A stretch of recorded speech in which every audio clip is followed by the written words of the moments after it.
Part 2. The city had begun to breathe again. Months had passed since the last murder. The fear was still there, buried beneath daily routines, locked doors, and nervous glances into the darkness.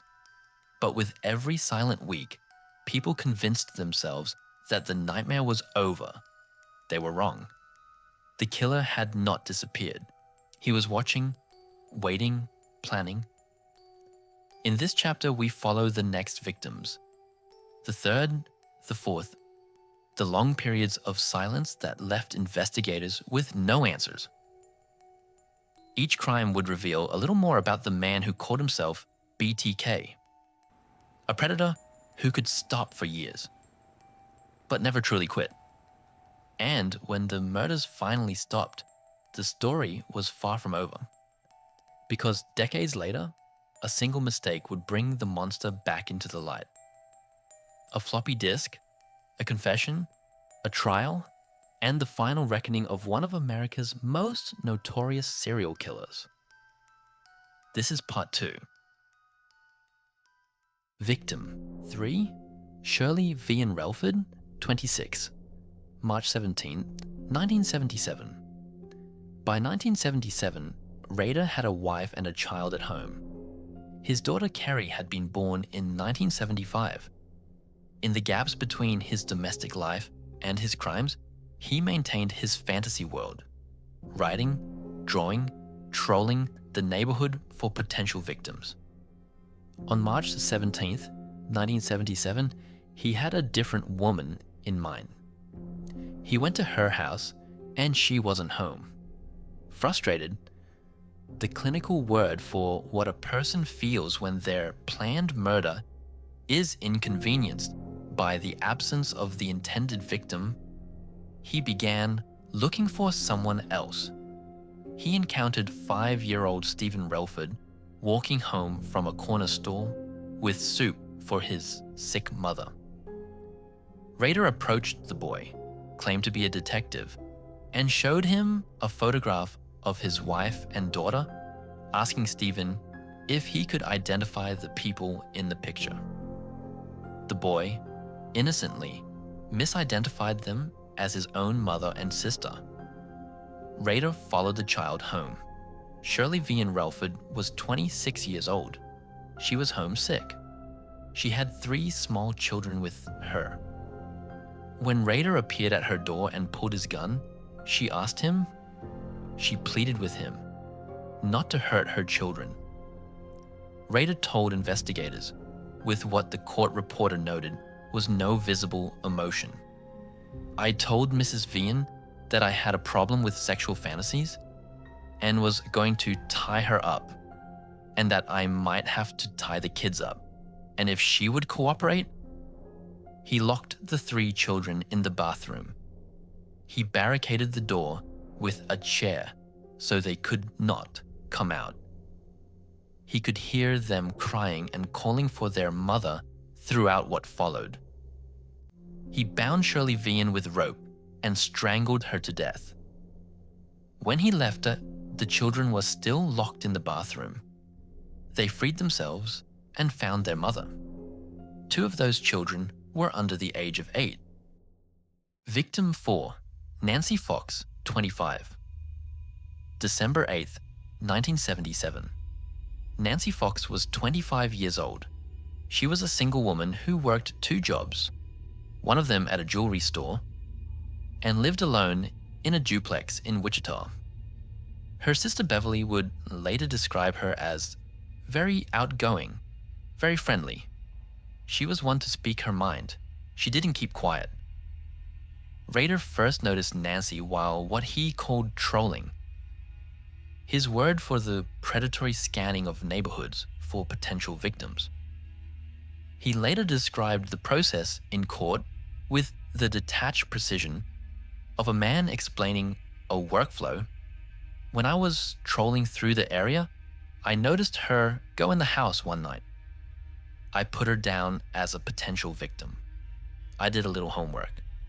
I dropped by once to check the mailbox to see what her name was. I found out where she worked. On December 8th, 1977, Rader broke into Nancy Fox's duplex and waited for her to come home. When she arrived, he told her the familiar cover story. Wanted man, needed money, and food. He bound her. He strangled her with a belt. Then he used a payphone to call the police and report the murder himself. He told the dispatcher in a calm and measured voice, "There's a homicide at 843 South Pershing, Nancy Fox." Then he hung up. He wanted the police to know he had done it. He wanted them to know he was still there. He wanted them to understand that he was not afraid. Nancy Fox's sister, Beverly, learned what had happened from their mother over the phone. That kind of stuff happens to somebody else, Beverly later said, not to someone in your family. The silence. 1979 to 1985. In 1979, BTK went quiet. The letters stopped. The murders stopped. The entire apparatus of terror that had been accumulating since January 1974 simply stopped. Investigators were baffled. The case grew cold through the 1980s. Former FBI profiler Robert Ressler, speaking at Wichita State University, suggested the killer was probably a graduate student in the criminal justice field. He was correct. Rader had graduated from Wichita State with a degree in administration of justice in that same year, 1979. But no one connected those dots. In 1981, Kansas launched an investigation into 4 connected murders in the city. In 1984, a task force was assembled. By the mid-1980s, many law enforcement officials privately believed BTK was dead, imprisoned for another crime, or had found some other outlet for his violence. They were wrong on all counts. Rader had not stopped because his compulsion had resolved itself. He had not stopped because he was caught. He had stopped because, by his own later account, his life had become temporarily full in ways that made the logistical demands of murder harder to manage. He had children. He had a demanding job.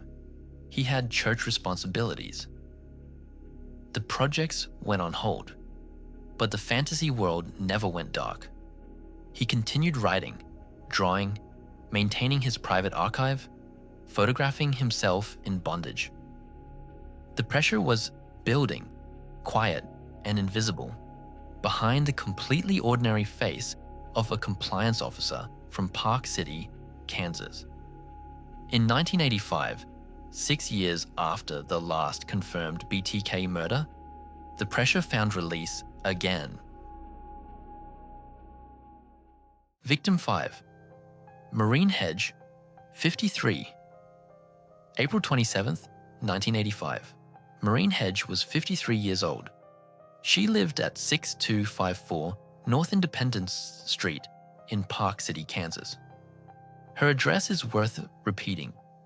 Park City, Kansas, the same suburb where Dennis Rader lived. Maureen Hedge was his neighbor. She lived 6 doors down from him. She had spent the evening of April 27th, 1985, eating dinner and playing bingo with her boyfriend. She came home late and went to bed.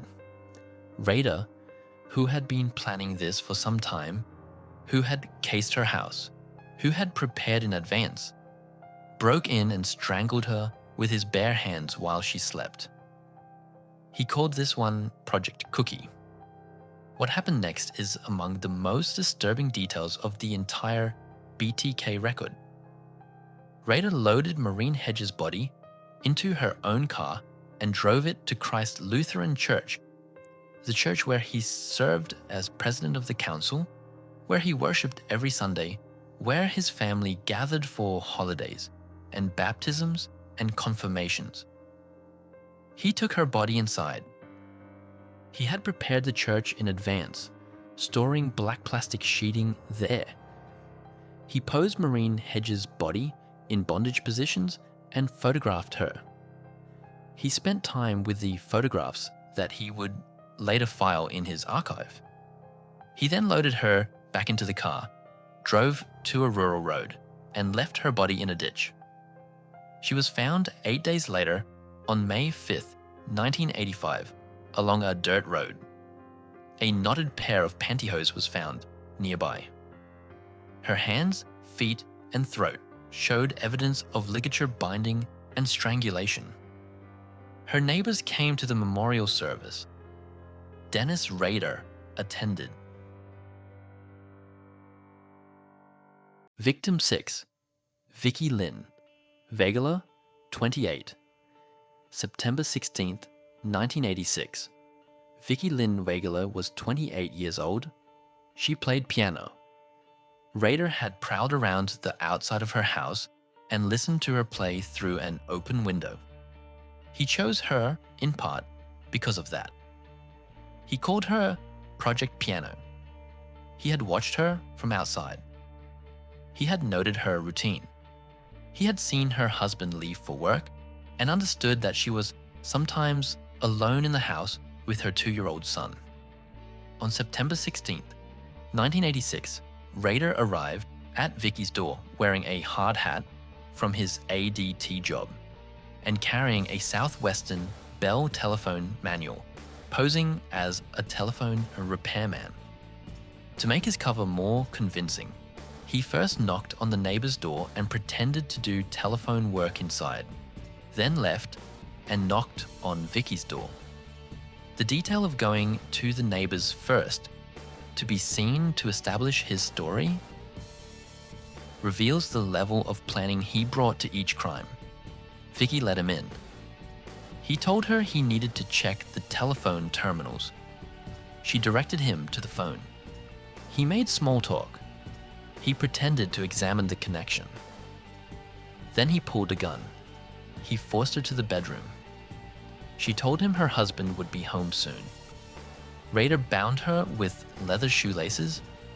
She broke free and scratched his face so hard, gouging her fingernails into his cheek, that 20 years later, giving his court confession, he said he probably still had the scratch somewhere if you looked. She fought like what he called a hellcat. She was 28 years old and she fought with everything she had. He strangled her. Her 2-year-old son was in the house throughout. Rader fled in Vicky's car, passing her husband Bill on his way home. Witnesses saw Vicky's car leaving at 10:30 a.m. Bill Wegerle pulled into the driveway minutes later. He found his wife dying. She was pronounced dead at the hospital. For almost 20 years, Bill Wegerle lived under a cloud of suspicion from some members of the public and law enforcement community who believed he might have killed his own wife. He was innocent. He was a grieving husband. He would not be cleared until Rader's confession in 2005. DNA recovered from beneath Vicky Wegerle's fingernails, the cells she scraped from Rader's face in her last moments of resistance, would eventually become the evidence that confirmed his identity.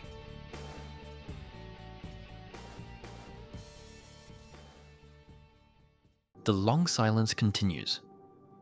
1986 to 1991. After Vicky Wegerle's murder, Rader went quiet again. Another long stretch. He continued his life. Work, church, scouting, family. His son Brian was a teenager now. His daughter Kerry was in middle school. They had no idea. Paula Dietz Rader, his wife of nearly 2 decades, had no idea. In 1988, he left ADT after 14 years and eventually transitioned to his compliance officer role with Park City. His world shrank geographically.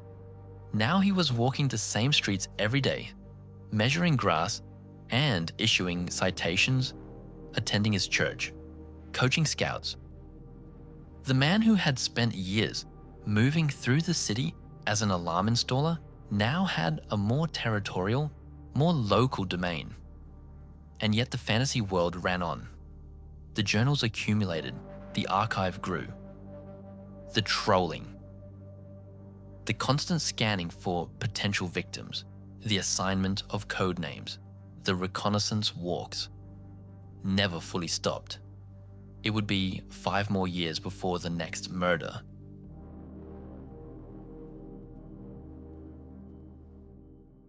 Victim 7, 8th murder. Dolores D. Davis, 62. January 19th, 1991. Dolores D. Davis was 62 years old. She was retired and lived alone in Park City. Again, Rader's own neighborhood. She was, by all accounts, a gentle and generous woman. Her son Jeff Davis would later say, "My mother was a very caring, giving type of person. She was just a very kind and considerate and loving person." Rader called her Project Dogside, a reference to dog kennels he had observed near her home. He cased her residence multiple times over an extended period, trying to determine how to gain entry. On the night of January 18th to 19th, 1991, he went to Harvey County Park West first, under the pretense of a Boy Scout dead of winter outing. He set up camp, fabricated a reason to leave, drove to his parents' house to change out of his scout uniform, then drove to Park City Baptist Church, which he had a key to through his scout leadership role, to change into what he called his hit clothes. He waited until he believed Davis was asleep. Then he threw a cinder block through her sliding glass door. D. Davis, hearing the crash, ran toward the noise, which is what a startled person does in their own home in the middle of the night. She found Rader standing in her living room with the shattered glass around him. Rader told the detective, who took his confession, "That's the control factor. You start to control them a little bit, you ease them a little bit." She told him he couldn't be there. He showed her the gun, the knife, the club. He described what he called the easing process, talking the victim down from panic, creating a temporary illusion of negotiation, of potential safety. He strangled Dolores Davis with her own pantyhose. He bound her hands, her feet, her knees. He loaded her body into her car, drove to a rural bridge on a desolate road, and left her beneath it. She was found 13 days later. It was the last murder. Dolores Davis was BTK's 10th confirmed victim.